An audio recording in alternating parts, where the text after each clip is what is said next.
What are you doing? I'm rolling dice. It's a charisma saving throw. Yeah, but dice don't make that noise. Yeah, they do. When you're using a virtual tabletop, that's the sound they make. But, I mean, I'm...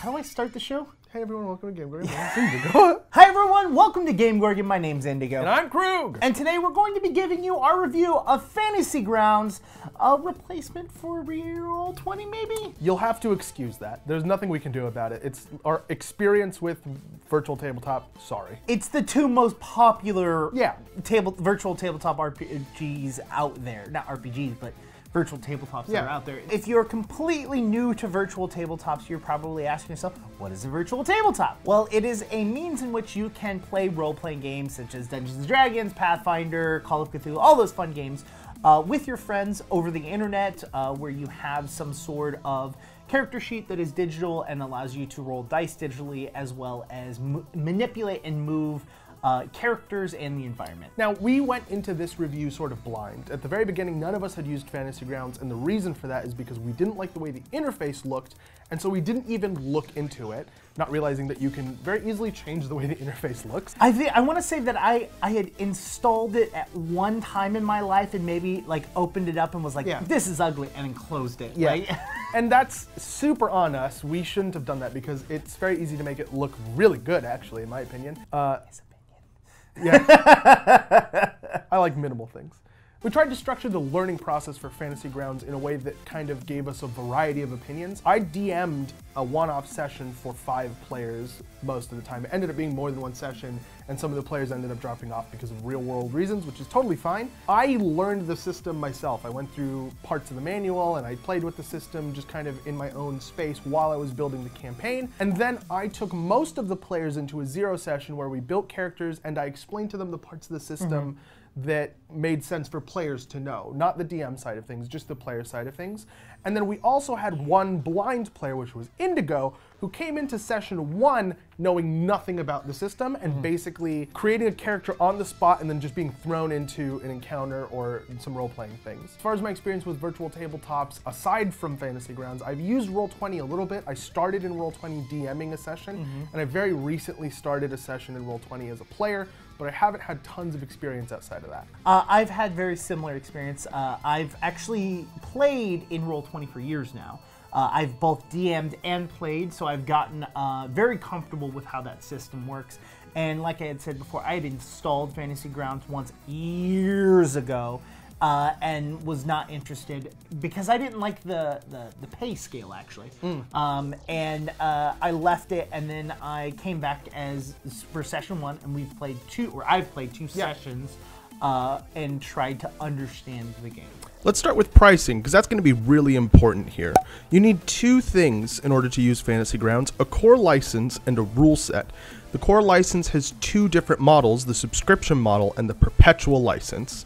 The subscription model allows you to make monthly payments to use Fantasy Grounds, but these payments will not be subtracted from the perpetual license if you decide to switch down the road, whereas the perpetual license allows you to just make one large bulk payment to have access to Fantasy Grounds for the foreseeable future. There's also 2 editions of the license, the standard license and the ultimate license. The standard license is $3.99 per month, or a $39 one-time fee. The ultimate license, on the other hand, is $9.99 per month, or a $149 one-time fee. Now, there's really only one major difference between the standard and the ultimate license, which is that ultimate license holders can host games for players using the demo mode of the application and allow them to use the full feature set of the application through their ultimate license. This means that you only have to have one ultimate license per game effectively, and any game master with the ultimate license will never have to have their players pay for a license. A standard license, on the other hand, can only host a game with themselves as the GM and one player with a demo. They can't have unlimited demo players in their games. Aside from a license, you're going to need a rule set. All the licenses we previously discussed come with the 5e SRD, the 5e basic rules, 3.5 SRD, Fate Core, and Pathfinder SRD libraries.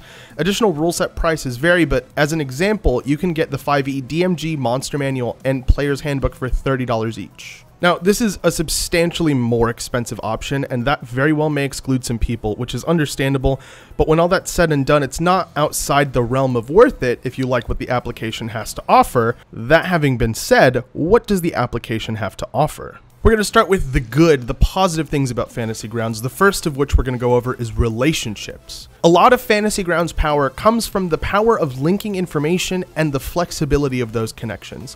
Do you need to load a group of ads during a boss fight? You can link an encounter. Do you want quick access to the second floor map from the first floor of a dungeon? You can link the map. Do you need easy access to a room description from a quest? You can link a note. There are so many different things you can create and connect, and the beautiful part about it is that you don't need to actually do any of this. You can manage your whole campaign from searchable tables of information if you want. On top of that, if you decide you do want to link things, I haven't found any restrictions on how you go about doing so. It's entirely up to you, which is by far the best thing I can say about Fantasy Grounds. Another huge source of Fantasy Grounds power is automation. Attack rolls automatically add modifiers, most rolls with advantage roll 2 dice for you, and damage resistance is automatically applied to incoming damage.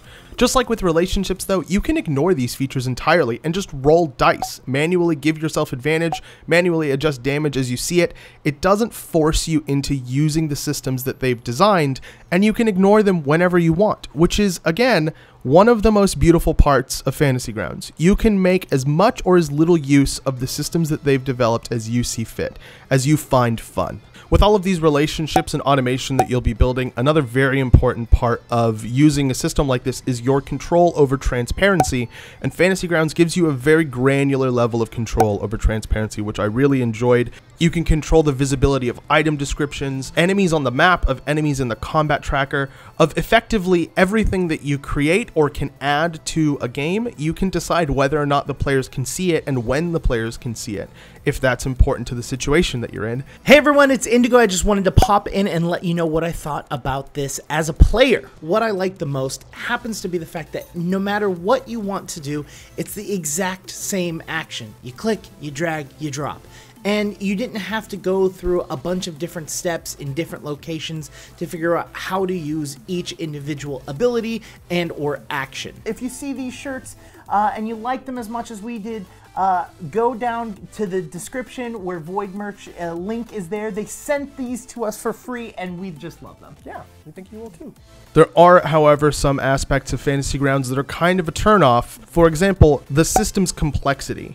It's far from simple, but by ignoring the complexity, which you absolutely have the option to do, you also remove a lot of the value from your purchase. There isn't really a tutorial in the application per se, aside from the setup wizard, so to learn little tips and tricks, you'll have to peruse the forums and read the manual, or just bang your head against the program until you figure out how to do the thing you want to do, whatever fits your learning style. Perhaps putting in the research time isn't really a daunting task for those of us who read RPG books for fun, but it's still worth mentioning. On top of that, Fantasy Grounds is self-hosted, meaning that in order to host a game as a GM, you'll need to allow players to connect to your computer. Without getting into the technical aspects, the program does try to automate this process for you, but that will not work 100% of the time. It didn't work for me, and as an IT by trade, I know for a fact that some of you just turn off your firewalls to let people into your computer. Stop doing that, by the way. Go read the instructions on how to do it properly and post on the forum if you're lost. I mean, if enough people are interested, I'll even make a video on it. Putting that aside, the added complexity of the networking here isn't something that can be ignored, and it's definitely something that potential buyers need to be aware of. Now, if we want to get into specifics, if I had to call out a mechanic that needs some love, character creation is definitely at the top of that list.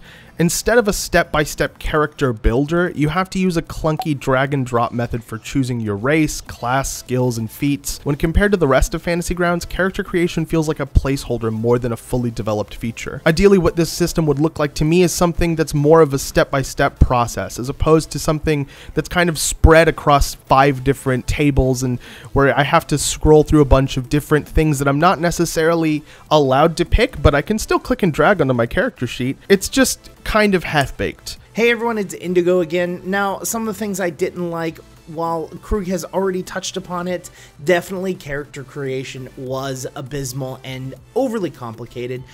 The little bit of a simplification on that aspect would have been great. Also, the fact that I didn't have an SRD, but instead had to download it from Krug himself. Other than that, I would have to say, that was it, actually. That's all I was going to say. I don't know if you can use this or not. I'm not an RPG purist by any means. Technology is my livelihood and my #1 passion, and I'm very biased towards any elegant digital solution to a problem. That having been said, I really genuinely believe that Fantasy Grounds gives players the opportunity to remove as much of the minutia of playing an RPG as it can, which allows more room for the actual role-playing to flourish.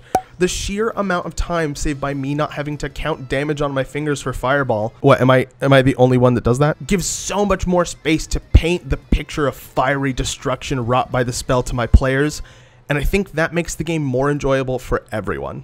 All right, everybody, head down to the comments. Let us know what you think of Fantasy Grounds. Is it better than Roll20? Do you use Roll20? Do you think it's worth the money? That's a big one. While you're down there, hit the like button if you like the video, hit the subscribe button to put a big smile on our faces and not much else, and then hit the bell icon if you want to receive notifications whenever we post new content. I'm Krug. You can talk to me at KrugQT on Twitter. You can talk to me on Twitter at IndigoQT, or you can talk to both of us on any of the following means of social media. Until next time, we've been GameGorgon.